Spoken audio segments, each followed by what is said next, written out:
Selamat siang, Sobat Kerapu TV, TV yang selalu menyuarakan Capres dan Cawapres dukungan kita yang terhebat untuk memenangkan Pilpres 2024 nanti. Nah, hari ini saya kehadiran seorang tokoh perempuan yang sudah malang melintang di isu perburuhan, isu ketenagakerjaan, pejuang Omnibus Law, segala macam. Dia punya karakter yang luar biasa. Hadir bersama saya Mbak Yu Eli Rosita Silaban. Ini adalah salah satu dari tokoh di TPN juga, Tim Pemenangan Nasional Ganjar Mahfud.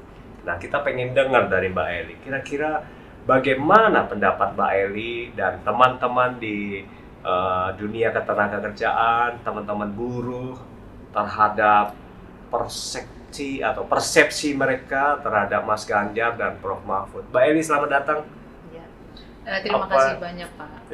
Welcome ya. Saya surprise Mbak Eli sebagai salah satu aktivis buruh di Indonesia yang ternyata juga bisa melihat dengan jelas mana di antara tiga paslon ini yang akan memiliki karakter untuk membela para buruh. Iya Mbak Eli, historicalnya gimana itu? Terima kasih Pak sudah mengundang saya juga hadir di sini. Sebenarnya kan sampai beberapa bulan ada diputuskan calon dan presiden dan calon wakil presiden, kita itu masih bimbang gitu. Tapi memang karena di partai pengusung juga kan belum clear pada saat itu. Nah, setelah kita tahu bahwa di antara tiga itu ada muncul Pak Ganjar dan kita khawatir siapa yang menjadi wakilnya. Jangan nanti sosoknya sudah belum jelas dengan Mas Ganjar, tapi wakilnya belum ya kan. Takutnya kita sosoknya Pak Ganjar ini sudah bagus, jangan dipadu dengan wakil nanti yang justru bisa menurunkan simpati atau orang yang akan memilih karena wakilnya. Nah, ketika memang dipasangkan dengan Pak Mahfud, wah ini pilihan yang sangat bagus dan sangat benar gitu. Jadi historinya seperti itu Pak. Memang yang sudah tenar sebelum dia karena sudah melanglang buana di pencalonan kan ada Pak Prabowo dan ada juga kisahnya dari Pak Anies pada saat itu masih terekam kuat di pikiran kita. Lalu muncul yang beliau yang kami lihat memang sosok yang memang bersih, sedikit melakukan kesalahan di antara orang-orang yang mencalon yang lebih banyak kesalahan seperti itu Pak. Akhirnya saya pribadi seperti ini yang saya akan putuskan, dan saya tidak pernah bicara sama teman-teman karena kita menjaga independensi mereka, apakah mereka memilih nomor 1, nomor 3. Dan ternyata teman-teman pekerja ini yang cukup akrab dengan saya, kok saya melihat di pekerjanya Pak ya dan di serikat buruhnya, kok saya melihat mereka di sekitar saya itu sekitar 85% gitu. Sama pilihannya dengan saya. 85% juga? Iya, itu di lingkungan saya ya, di lingkungan saya tanpa menyebut organisasi saya, tapi ternyata ketika kita terbuka bicara, siapa sih yang calon kita ini? Ya inilah Pak Ganjar lah.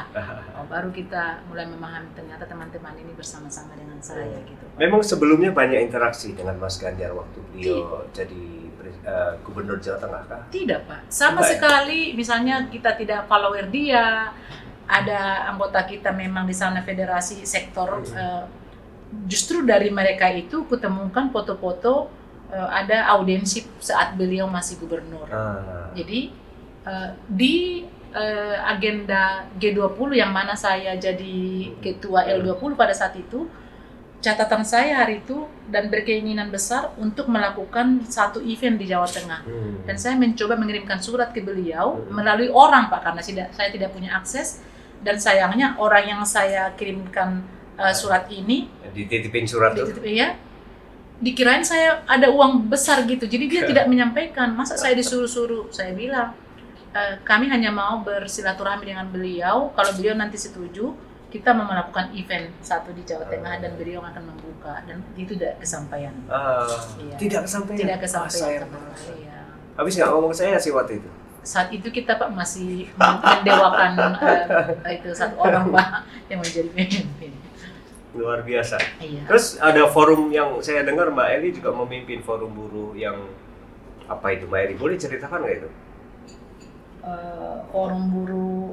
Mbak Eli kan pernah memimpin waktu G20 Oh itu iya, sebagai Pak. Oke. ketua Iya. L20 ya. Iya, betul. Apa Pak. itu di balik itu? Nah, jadi Ini kan iya, setingkat. iya, betul Pak. Jadi memang kami itu kan berafiliasi ke International Trade Union Confederation yang pusatnya di Brussels.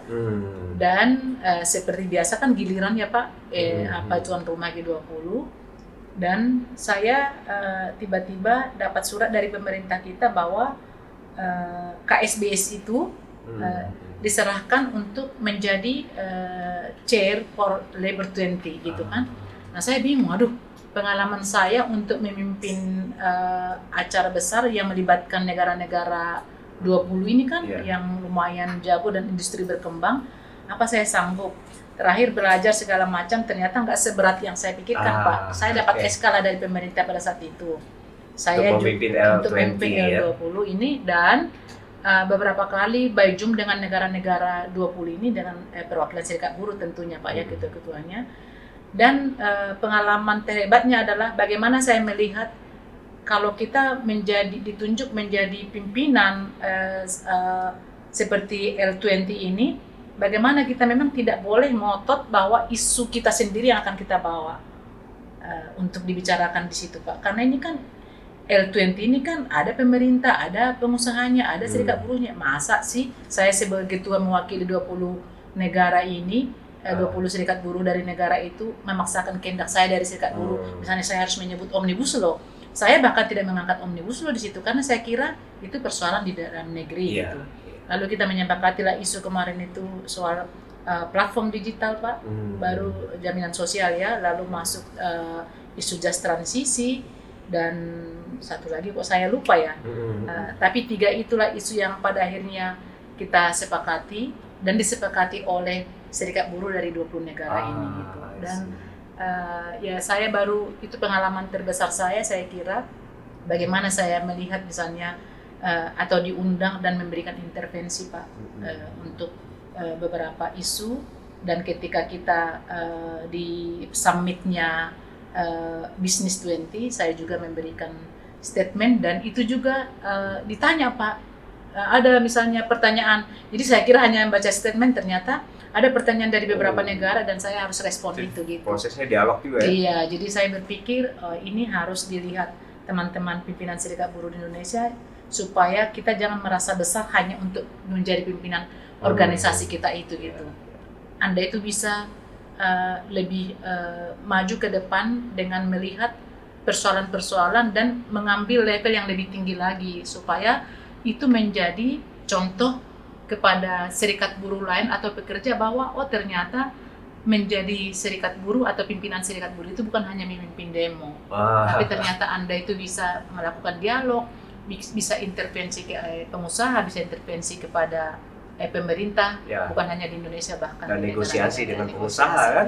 Bagaimana saya juga dulu bersama-sama duduk dan berbicara dengan International Employer Organization Pak, di internasional. Jadi saya kira itu sebuah capaian besar, karena teman-teman saya yang jadi presiden serikat buruh sekarang belum pernah mengalami sampai ke sana ya. Ini levelnya Mbak Eli.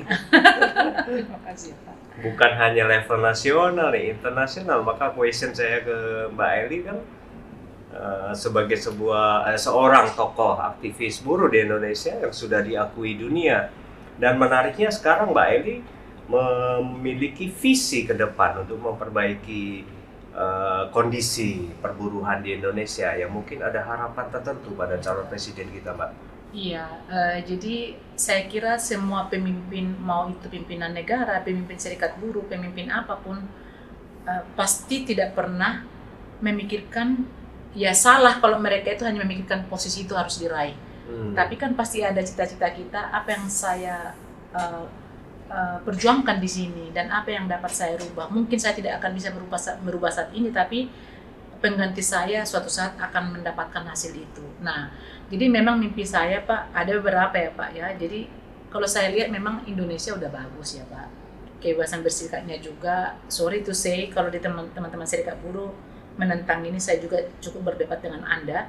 Tapi saya kira kita ini kan sekarang 19 konfederasi. Hmm. Ada ratusan federasi, ada ribuan tingkat perusahaan, dan itu mereka mendirikan serikat buruh free, artinya freedom of association, iya gitu. Nah, harapan kita kepada beliau ini adalah bagaimana misalnya persoalan-persoalan ketenagakerjaan saat ini, terutama persoalan perburuhan, yang demo-demo lah, atau misalnya kita sebut setiap penentuan upah di akhir tahun kan pasti turun ke jalan. Sure. Ya, jadi dan ada juga memang ini agak berat untuk pemerintah Indonesia, dan kita sudah melakukan berbagai hal untuk sedikit didengar pemerintah soal Omnibus Law Cipta Kerja, Pak. Betul. Dan pertama sekali saya bertemu dengan beliau, hebatnya ya, dari 3 calon ini, Pak, saya katakan beliau inilah yang mau menerima kami dan sampai bisa menghabiskan waktu 2,5 jam berbicara tanpa ada media pada saat itu. Jadi Mas beliau, Ganjar nih ceritanya. dan beliau itu tidak menghadirkan media, misalnya untuk apa namanya itu tebar pesona, ya bukan itu. Jadi datangkan media karena buruh dengan saya, tidak. Jadi kami ada sekitar 14 orang pada saat itu, kecil Pak, tapi kami lihat sosok beliau itu kenapa ya sebetah itu dengan kita gitu, sampai disiapkan makanan dan kami makan sate sama-sama, makan gitu sambil berbincang-bincang. Lalu beliau memarahi kami karena kami datang tanpa data. Iya, dan kalau orang biasa-biasa saja itu pasti tersinggung, Pak. Tapi pas kami pulang, akhirnya kami evaluasi diri kami. Iya benar lah, Pak Ganjar marah sama kita. Kita datang menghadap beliau kok nggak bawa data apapun yang kita suguhkan untuk diperjuangkan ketika dia menjadi presiden. Nah, akhirnya kami mengatakan, iya memang kita bodoh lah tadi gitu. Nah, kami ngomong, jadi Pak, nanti kalau Bapak menjadi presiden, Bapak harus review itu, revisilah undang-undang Ciker itu, Pak. Bapak harus bicarakan itu. Omnibus Law kan bagus, kata dia. Oh, kami mulai merah pada wajah kami. Aduh, kita salah pilih nih. Tapi beliau bilang begini, tapi pasal-pasalnya kan ada. Nah, pasal-pasal yang kalian tolak itu mana? Bawa nggak? Nah, di situ. Oh enggak, masuk Pak. Ke detailnya. Iya. Kami soalnya diundang kan di last minute, Pak. Sebenarnya itu nggak jawaban kan, Pak. Jangan kayak waktu debat kemarin saya nggak punya data, mari ngopi. Bukan begitu sebenarnya gitu. Nah, akhirnya ada kita ngomong soal Morowali gitu. Mana datanya, ada testimoni. Jadi kami kosong pada saat itu. Tidak membawa siap data. Bisik-bisik dengan teman-teman dan ketemu ini sahabat saya Andi Gani ya. Saya berhutang budi sama dia karena beliau lah yang sebenarnya membuat saya bertemu dan teman-teman dengan Pak Ganjar. Akhirnya kami sepakat dengan teman-teman, apa buktinya kita mendukung beliau. Jadi kalau kami dukung Pak Ganjar, boleh saja. Akhirnya kami sepakat untuk deklarasi, Pak, pada saat itu. Dan memang karena saya tahu anggota kami yang hampir 1 jutaan itu juga punya pilihan yang lain, kan saya nggak boleh dong bawa gerbong, Pak. Jadi saya tidak memakai nama organisasi saya itu, Pak, untuk menjadi ketua umum Solidaritas Buruh Indonesia for Ganjar Mahfud. Itulah kami sebut sekarang. Saya tinggalkan nama organisasi saya karena saya harus menghormati mereka. Dengan karena Mbak Eri kan juga menjabat presiden KSBSI. Iya Pak. Jadi saya selalu lihat rundown acara ketika deklarasi kemana-mana, jangan menyebut saya presiden KSBSI ya. Walaupun jabatan itu tetap terbawa dong. Dan mungkin hanya gara-gara itulah saya juga dapat nilai, Pak, dari orang-orang. Jadi saya ini akan nobody, Pak, kalau saya bukan menjadi presiden KSBSI. Siapa yang mau memandang saya gitu kan. Nah, tapi terlepas dari situ, saya tetap menghormati dan menghargai teman-teman yang berbeda pilihan dengan saya, sehingga kami ciptakanlah nama itu, Ketua Umum Solidaritas Buruh Indonesia for Ganjar Mahfud gitu, Pak. Solidaritas Buruh Indonesia for Ganjar. Jadi saat itu kami datang dari kalau tidak salah 7 sektor, Pak. Oh, keren. Pada saat itu ada dari pertambangan, ada dari makanan dan minuman, ada transportasi angkutan, ada konstruksi, ada perkebunan, ada garmen, ada buruh migran, ada pendidikan buruh. Ketua umumnya tetap Mbak Eri? Iya, saya disepakati teman-teman. Jadi kami dengan tidak memaksa anggota, Pak, tapi biarlah mereka memilih dengan hati nurani. Karena saya kira sangat susah orang baik itu menggadaikan pilihannya hanya karena fulus gitu Pak. Atau saya harus clear, saya katakan di kertas posisi kami yang akan kami berikan kepada Pak Ganjar itu kami nggak minta apa-apa. Misalnya mungkin teman-teman yang lain dijanjikan mau jadi menteri kah apa gitu kan. Saya impian saya tidak ada sama sekali untuk itu, tapi beliau harus bicara tentang cipta kerja. Oke. Di debat Masih beliau ada beberapa poin di cipta kerja Iya. yang Mbak Eli nanti akan sodorkan ke Mas Ganjar. Iya, untuk salah satu diperbaiki. memang Pak, kalau ada teman-teman mengatakan tolak itu semua, saya juga meragukan apakah mereka membaca itu omnibus law secara keseluruhan. Kan ada berapa klaster Pak. Ya. Nah karena kami serikat buruh, kami fokuslah di ketenagakerjaan. Klaster Ya. Nah yang kita soroti itu adalah misalnya hilangnya upah sektoral, Oke. ya, lalu soal pengupahan ya Pak, lalu soal outsourcing yang diperluas, Outsourcing. ya, sama kontrak yang Oke. pendek-pendek itu. Kontrak Memang yang masuklah bisa diperpanjang TKA per ya. tahun 2 tahun Iya, gitu. masuklah soal TKA gitu kan. Hmm. Ya, bukan membenci TKA yang datang Pak, karena Ya. kita juga mengirimkan tenaga kerja kita. Hmm. Tapi biarlah itu sesuai dengan regulasi gitu, Karena supaya kepentingan transfer Iya, knowledge betul, dari Pak. tenaga Iya. kerja asing ke Iya. domestik. Iya, itu yang Ini poin-poin yang menarik sudah dituliskan, Pak. sudah kami tuliskan Pak. Jadi Oke. pointer akan supaya beliau jangan capek membaca, ada pointernya. Kalau beliau bingung kenapa kami meminta nomor 1 itu revisi undang-undang Ciker itu, ada sandingannya di bawah Pak. Jadi Oke, menarik sekali. sudah. Jadi kami tanpa dana Pak, kami melakukan itu. Betapa cintanya kami ke beliau sebenarnya, supaya beliau itu harus tampil beda kampanyenya dengan yang lain gitu kan. Nggak boleh meniru mereka, karena tim mereka bisa saya jamin saya lebih cerdas dari tim mereka yang ada di sana untuk ketenagakerjaan ya Pak ya. Jadi saya berani juga bertemu sama mereka untuk karena kami kira siapapun teman saya dari serikat buruh yang menjadi tim pemenangan di mana-mana, kalau kami clear, saya mau menjadi TPN karena saya mau meminta calon presiden, dan semoga Tuhan mendengar doa kita Pak, beliau akan jadi gitu. Itu concern saya soal Ciker itu, karena itu yang demo kan, teman-teman itu demo. Kenapa mereka di sana tidak pernah menyebut itu gitu? Artinya apa gitu loh. Jadi saya tidak mau menjadi abu-abu gitu. Jadi saya meniru Pak Ganjar aja. Hitam atau putih? Hitam atau putih gitu. Satset. Tuh Mas Ganjar, nanti Mas sudah ketemu Mbak Eli, sudah memarah-marahi Mbak Eli, tapi ternyata tim Mbak Eli dan Mbak Eli sendiri tetap jatuh cinta loh sama jenengan, dengan harapan nanti ada beberapa poin yang akan disuarakan oleh forum Solidaritas Buruh Indonesia for Ganjar Mahfud. Nah, itu akan menjadi white paper untuk Mas Ganjar. Kita break dulu sebentar dan kita minum kopi dulu.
Nah, saya masih bersama Mbak Yuku jeung Eli Rosita Silaban yang ternyata luar biasa, tidak hanya pengalaman domestik tapi juga pengalaman internasional. Dan tidak heran kalau Mbak Eli memilih paslon yang terbaik yang bisa membela kalangan buruh untuk Indonesia yang sejahtera di masa depan.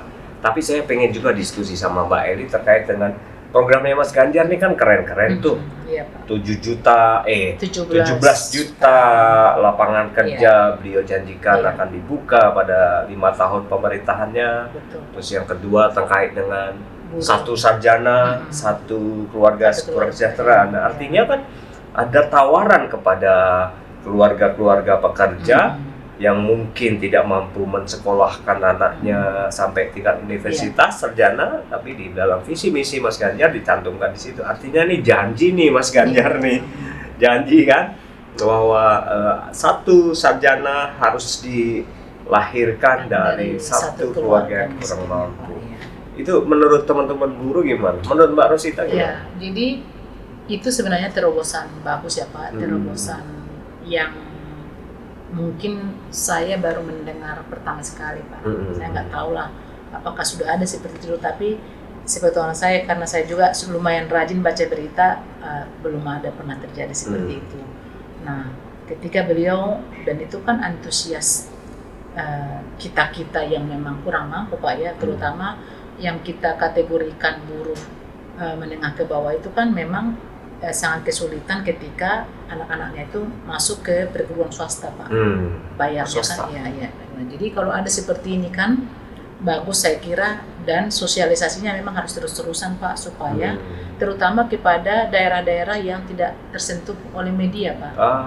Jadi karena saya lihat Pak Ganjar ini kan unik dia Pak, yang misalnya dia bertemu dengan masyarakat di desa-desa di daerah, dan beliau tidur di rumah-rumah penduduk gitu kan, pasti lebih menyentuh akar persoalan ketika mereka itu ngomong seperti itu. Dan saya kira pun soal isu yang dibawa Pak Ganjar misalnya satu keluarga satu sarjana itu kan, itu pasti disambut baik masyarakat luas Pak. Dan juga tentang 17 juta lapangan pekerjaan. Kalau kita lihat sekarang kan memang persoalan selalu banyak pengangguran ya Pak, misalnya. Lalu kita selalu menyebut bonus demografi. Kalau bonus demografi ini positif kan karena mereka ada lapangan pekerjaan Pak. Jadi jangan menjadi malapetaka bagi negara karena banyak pengangguran, banyak anak-anak muda tapi nggak bekerja. Itu kan jadi persoalan Pak. Akan timbul kriminal, misalnya segala macam, ya, kemiskinan, ya segala macam. Nah, beliau itu ada janji dan akan pekerjaan yang akan beliau lakukan ketika nanti terpilih, dan itu sangat bagus Pak. Memang tidak mudah melakukan itu karena dengan jumlah 17 juta itu, tapi kan kita mengetahui bahwa itu tidak dilakukan terpilih misalnya bulan 10, tahu misalnya langsung bulan 11 17 juta gitu kan. Ada prosesnya ya. Masyarakat harus sabar bahwa ada step by step untuk melakukan itu gitu. Dan saya kira karena beliau sudah pernah menjadi kepala daerah ya Pak, 10 tahun loh jadi gubernur. Persoalan sosial itu pasti udah beliau kuasai lah gitu. Ada keyakinan. DPR juga. Jadi tidak calon yang tiba-tiba masuk tanpa pengalaman apapun Pak. Calon karbitan. Iya, jadi kita tidak mau gini. Soalnya kita tidak membenci siapapun Pak yang akan mencalon gitu. Tapi kalau sudah teruji gitu, kalau misalnya memang ada isu-isu pernah begini pernah begitu, nobody's perfect ya sudah, karena beliau juga saya lihat menantang kok. Coba itu dibahas misalnya seperti itu. Tapi bersyukur kita bahwa buah pikiran Pak Ganjar itu adalah buah pikiran yang murni datang dari dia dan tidak mencontoh buah pikiran orang lain. Semoga itu berhasil, karena itu akan menunjukkan bahwa di tangan presiden yang baru tingkat pengangguran itu turun, bukan Pak, karena ada penciptaan lapangan kerja. Jadi Mas Ganjar juga janjiin loh investasi 7%. Nah, kenaikan ekonomi, pertumbuhan ekonomi 7% itu kan artinya serapan tenaga kerja pasti akan menaik. Karena semakin banyak terserap pekerja, kan perekonomian kita itu pasti makin tumbuh ya Pak, karena mereka juga akan nambah daya beli dari mereka-mereka yang bekerja. Dan tugas kita adalah mengingatkan beliau nanti ketika sudah jadi, karena banyak sekali PR beliau nanti Pak. Tidak hanya persoalan itu. Perhatiin nggak teman-teman pekerja, teman-teman buruh ini perlu apa mereka lakukan terkait dengan menyambut perbaikan ekonomi yang dicanangkan Mas Ganjar? Apa yang perlu disiapkan oleh Ya teman-teman sebenarnya kan pekerja? skill ya Pak. Jadi skill. Tidak boleh misalnya karena saya tamat SMA, ya sudah memarahi pemerintah, lapangan pekerjaan, nggak ada banyak pengangguran. Kalau kita punya skill Pak, kan ini sekarang kan ada itu kan vokasional itu Pak, vokasi, ya. upskilling ya. Iya, upskilling. Ya sudah, kita harus mengambil itu kesempatan itu supaya jangan berpikir bahwa cita-citanya waktu SMA dia harus jadi mekanik, jangan dong. Karena itu kan tidak mungkin perusahaan ini menampung semua itu, satu pekerjaan itu gitu kan, satu jenis pekerjaan. Jadi yang kita sarankan kepada anak-anak muda saat ini Pak, ya memang mereka harus upskill. Jadi harus ada skill mereka supaya siap dipekerjakan di mana saja. Jadi gitu. gayung bersambut ya. Jadi pemerintah nanti akan membuka investasi seluas-luasnya. Iya. Dan kita tapi pekerjaannya belum siap. Wah, repot juga itu. Kita kan misalnya soal isu energi yang terbarukan itu kan. Iya, kan itu akan menciptakan, saya kalau nggak salah 2 juta lapangan atau 4 juta lapangan pekerjaan. Nah, di sektor itu. Iya, di sektor itu. Artinya kan ada pekerjaan yang baru Pak, yang belum ada sebelumnya kan. Nah, itu kan harus anak-anak ini kan harus mempersiapkan diri. Jadi kita mengambil peran supaya pengangguran itu berkurang, dan tugasnya pemerintah itu adalah memastikan pekerjaan itu ada dan pekerjaan ini cocok dengan skill itu kan Pak. Nah, jadi dari sekarang ya dipersiapkan saja. Karena anak saya juga saya marah-marahin. Kenapa? Jangan kamu kira kalau nanti ini pekerjaan ini akan segampang sekarang. Iya, persaingan makin tahun makin berat. Persaingan karena sekarang rata-rata orang-orang ambil S2, kamu baru S1. Dan kalau nggak lolos S1, mohon maaf, bukan merendahkan soal security Pak. Paling-paling nanti kamu menjadi security kalau kamu tidak ada ijazah dan skill. Tambahan. Jadi kamu harus belajar karena banyak sekali pekerjaan baru yang belum kita ketahui sekarang pekerjaan itu apa, tapi kita harus memang beradaptasi dengan itu. Menarik ya. Tapi teman-teman pekerja saat ini kan sudah selesai dari pendidikan formal ini, pekerja existing nih. Nah, bagaimana itu nanti Mbak Eli bisa menggerakkan mereka untuk menyambut investasi jadi baru memang buka lapangan kerja? Iya, saya melihat Pak, kalau usia 40 ke atas itu memang sudah tidak ada keinginan untuk menambah skillnya Pak. Secara formal di pendidikan formal nggak perlu lagi. Iya, karena mereka ingin keberlanjutan pekerjaan itu saja gitu. Siap. Jadi sekarang memang sudah kita berikan warning kepada teman-teman, terutama di anggota kita, supaya melihat itu menjadi sebuah kesempatan dan juga sebagai ancaman. Ya kalau lu tidak memiliki skill, memang agak susah nanti. Apalagi sekarang misalnya jangan kita berfokus hanya ke pekerjaan formal ya, mohon maaf gitu Pak, karena formal ini kan lebih sedikit sekarang daripada informal gitu. Nah, jadi kalau misalnya Anda itu ingin bertahan hidup dan mendapatkan penghasilan, cobalah melatih dan belajar keterampilan yang lain supaya bisa mendapatkan pekerjaan dan tidak harus memang di perusahaan, kan tidak harus di pabrik ya Pak ya. Sebenarnya memang agak sedikit sombong kalau saya katakan menjadi wira swasta gitu, tapi ternyata pemahamannya kan wira swasta jangan langsung dipikir bahwa kita itu harus jadi jutawan gitu kan, tidak seperti itu gitu. Ada kok, misalnya kemarin itu saya dapatkan ketika pemerintah mengundang saya sebagai salah satu pembicara dari serikat buruh Pak. Misalnya dianggap sepele jadi peternak lele gitu, dianggap sepele jadi perias tata rias gitu. Nah itu yang harus dipahami teman-teman ini. Jadi jangan ketakutan kamu tidak akan makan kalau kamu memiliki skill itu saja sebenarnya.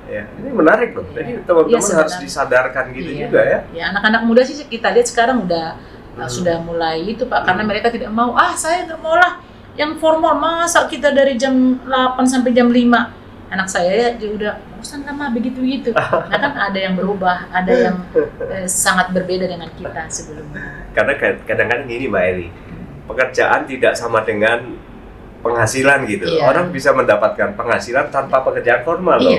Nah sekarang kan Pak contoh jadi YouTuber tuh, itu kan keren juga tuh, kaya mereka. Emang apa sih pekerjaan Raffi Ahmad? Kan nggak ada Pak, hanya joget-joget doang gitu, tapi dia jadi miliarder misalnya gitu kan.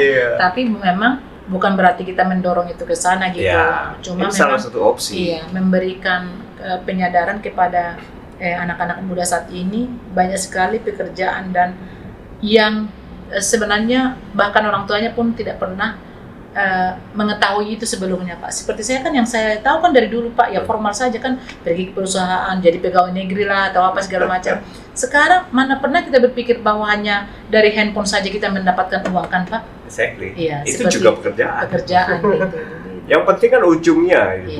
bukan predikatnya Iya. menjadi pekerja kan? Iya, Pak. Satu hal, Pak, sebenarnya kalau mereka sudah mengikuti pelatihan misalnya di BLK itu memang dipermudah akses ke mereka itu untuk mendapatkan pekerjaan sesuai dengan bidang itu, Pak.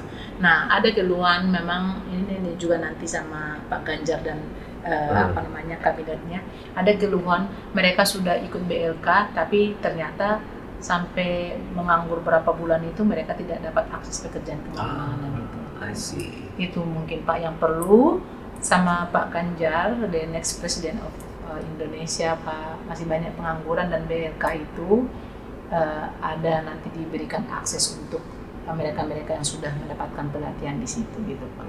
Jadi pesan Mbak Eli nih, prioritaskan nih Mas Ganjar, teman-teman yang sudah kursus di BLK, udah ikut short course atau kursus-kursus panjang di BLK, tetapi sampai saat ini banyak juga yang belum terserap di dunia kerja di era saat ini. Nah, nanti Mas Ganjar punya era, mohon itu bisa menjadi salah satu prioritas. Iya.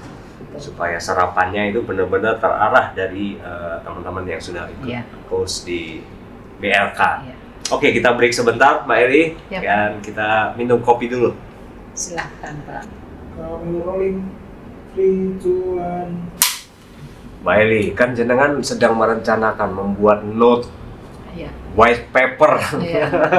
kepada Mas Ganjar dan Iya. Prof Mahfud terkait usulan, saran dari teman-teman buruh Indonesia yang dipimpin oleh Mbak Eli. Iya. Di situ fokus pentingnya adalah perbaikan pada poin-poin Undang-Undang Cipta Kerja. Betul. Nah, kalau itu misalnya disetujui atau di dalam pembahasan nanti ada beberapa hal yang perlu dinegosiasikan, karena tidak semua hal pasti oke kan, ada sesuatu yang perlu dinegosiasikan. Nah, dengan harapan itu kira-kira kondisi perburuhan Indonesia di masa depan tuh macam mana nih, Mbak?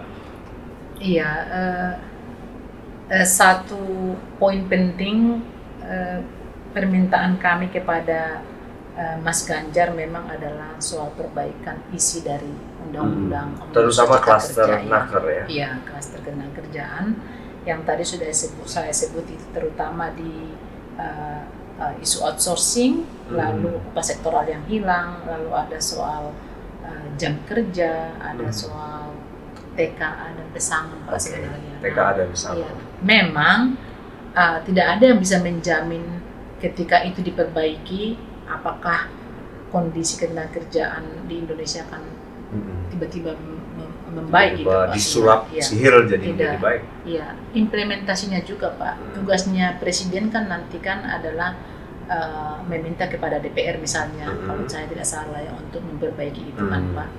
Nah, sekarang kan tergantung di pelaksanaannya gitu. Niat beliau pasti murni membantu kita karena kita menyuarakan itu dari awal gitu. Tapi nanti bagaimana memastikan, Pak, supaya perbaikan itu juga punya dampak yang bagus terhadap ketenagakerjaan. Mungkin bisa kan kita evaluasi di tahun pertama, apakah lebih sedikit demonya, apakah lebih sedikit kehilangan pekerjaan. Nah, karena yang kita lihat sekarang ini kan buruh itu misalnya saya soroti tiap akhir tahun itu akan demo, Pak, soal pengupahan. Ya, pengupahan. Padahal bulan November tuh. Iya, padahal kita ada struktur skala upah kan, struktur upah dan skala susu. Nah, itu kan struktur dan skala upah. Itu sudah bagus sebenarnya. Kita dihargai dari skill, dari posisi kita, dari masa kerja, dari background kita gitu. Tapi karena itu tidak terlaksana, akhirnya upah minimum inilah yang selalu kita ributkan tiap tahun gitu. Nah, saya berpikir dan saya berharap betul ketika ini nanti Bapak ini sudah selesai dilantik dan mulailah melakukan pekerjaan-pekerjaan yang sesuai masukan atau tuntutan gitu, dan kita akan mengawal, Pak, untuk itu. Saya kira memang tanpa menutup mata dan semua buruh yang mengatasnamakan Serikat Buruh Indonesia itu menolak Pak pada saat itu. Ya. Anda bersuara dong untuk itu kawan-kawan, jangan jadi bunglon sekarang ini gitu. Jadi karena saya murni tidak saya kenal Pak Ganjar, tapi karena beliau menerima masukan kita itu gitu. Jadi harapan kami kalau Serikat Buruh selama ini turun ke jalan untuk tolak ini perbaiki segala macam, saya tidak mendengar mereka meminta itu saat ini gitu. Jadi isu-isu yang dibawa adalah isu-isu yang biasa saja gitu, yang tidak perlu pun ada perwakilan Serikat Buruh di sana, masyarakat seluruh Indonesia sudah tahu itu. Tapi konsentrasi saya adalah tentang revisi Cipta Kerja, dan itu nomor satu Pak. The best lah itu untuk perjuangan kami, dan kami mengatakan Pak Ganjar terus menerus supaya melakukan itu, dan akan melihat mudah-mudahan ini didengar pekerja-pekerja yang memahami kenapa kita menolak itu selama ini. Itu alasan saya kawan-kawan kenapa saya mendukung Pak Ganjar, karena kita tahu bahwa ada kesalahan di situ dan harus diperbaiki.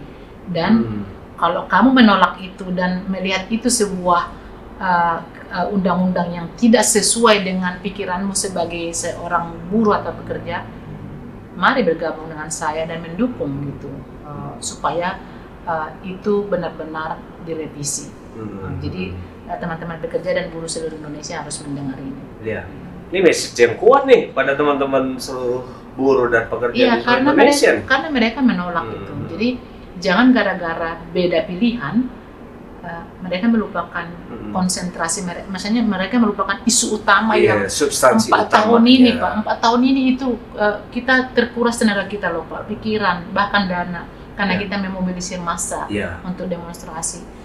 Tolak Omnibus Law, tolak Undang-Undang Cipta Kerja, tapi ya suarakan dong itu kalau Anda mendukung presiden gitu. Jadi saya lihat teman-teman konfederasi yang lain tidak lagi berteriak soal itu di masa Pilpres ini. Dan saya kemarin terlepas, saya tidak konsultasi dengan Pak Ganjar pada saat saya diundang debat dengan TPN yang lain itu kan Pak, TPN dari kita. Memang saya bilang kami sudah menyerahkan kertas posisi kepada Pak Ganjar bahwa akan ada revisi-revisi soal ini gitu. Jadi itu supaya teman itu melihat saya itu murni bergabung dan mendukung Pak Ganjar itu untuk menang menjadi presiden. Beliau satu-satunya yang akan memperjuangkan perubahan itu. Iya, memperjuangkan revisi Undang-Undang Cipta Kerja ya. Mas Ganjar, nih message yang kuat untuk jenengan agar penjenengan bersama Prof. Mahfud nanti berkenan lah meninjau lagi Undang-Undang Cipta Kerja.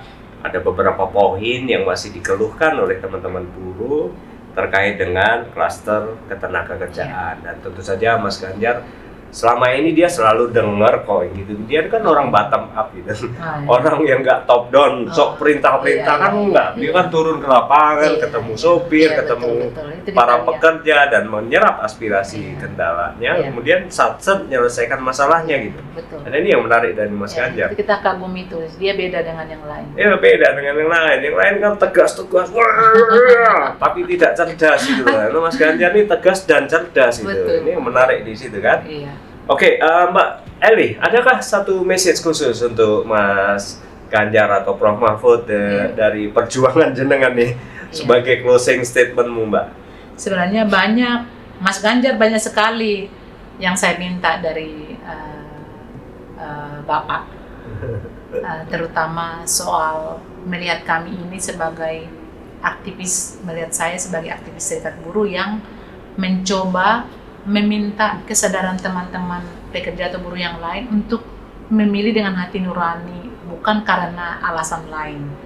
Jadi saya menyuarakan ke teman-teman Pak bahwa satu-satunya calon presiden yang mau mendengar dan menerima buruh, terutama ketika kami mengatakan bahwa kami tidak sangat senang dengan Omnibus Law Cipta Kerja, khususnya Cipta Kerja, dan Bapak pada saat itu siapkan poin-poin, dan itu kami bangga sekali ketika Bapak menantang kami menyiapkan poin-poin itu, dan kami sudah siap untuk itu.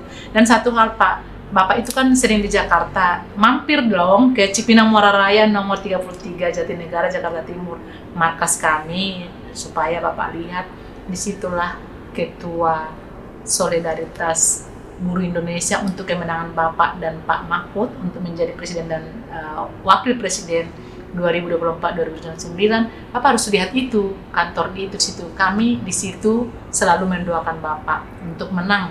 Dan kami kadang-kadang sangat tersinggung dengan kata-kata orang yang sudah mulai misalnya menggiring opini, tapi kami tidak akan tergoyahkan, bahkan keluarga-keluarga kami, pacar anak-anak kami, Pak, teman-teman arisan segala macam kita giring, Pak. Dan kalau nggak mau memilih Bapak, kami tidak mau berfoto dengan mereka. Betapa fanatiknya kami sama Bapak. Jadi singgah ya Pak datang, semoga sehat Pak, doa kami untuk Bapak dan keluarga.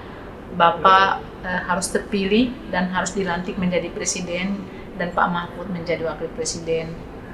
Salam hormat untuk Pak Ganjar. Semoga doanya Mbak Eli terkabul.